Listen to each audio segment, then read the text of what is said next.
Dobar dan i dobrodošli na moj kanal.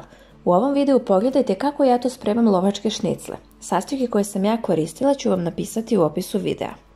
Prvo što radim jeste da meso izlupam čekićem sa obe strane i zatim posolim i pobiberim.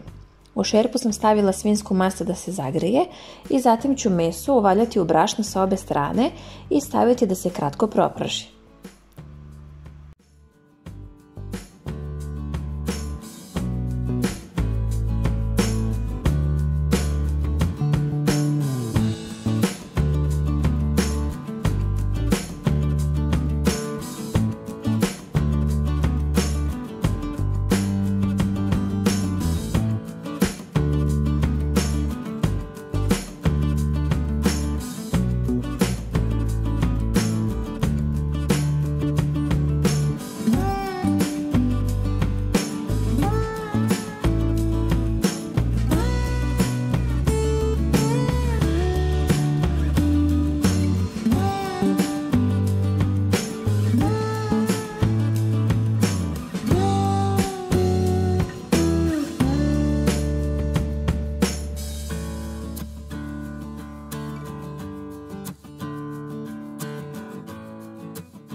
Sada meso vadim na tanjir i u tu istu šerpu dodajem još svinjske masti, dodam luk da se kratko proprži, zatim dodajem beli luk i dodajem jednu veliku kašiku brašna i jednu malu kašičicu aleve paprike.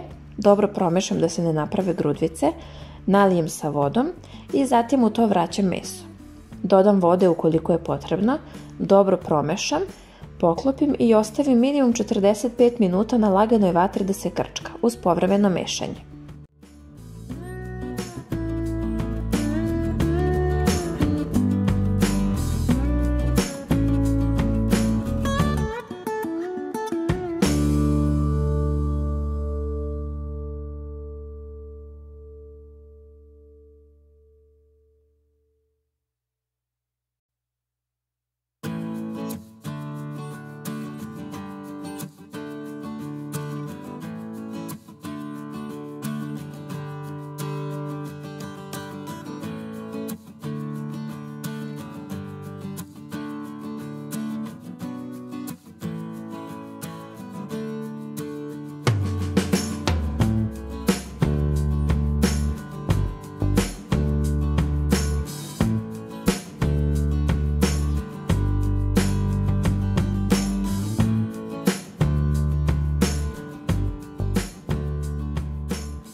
Kada je ručak gotov, na kraju dodajem svež ili zamrznut peršunov list, ovog puta imam zamrznut, i dodajem kuvana jaja. Ukoliko niste ljubitelji jaja, možete izostaviti.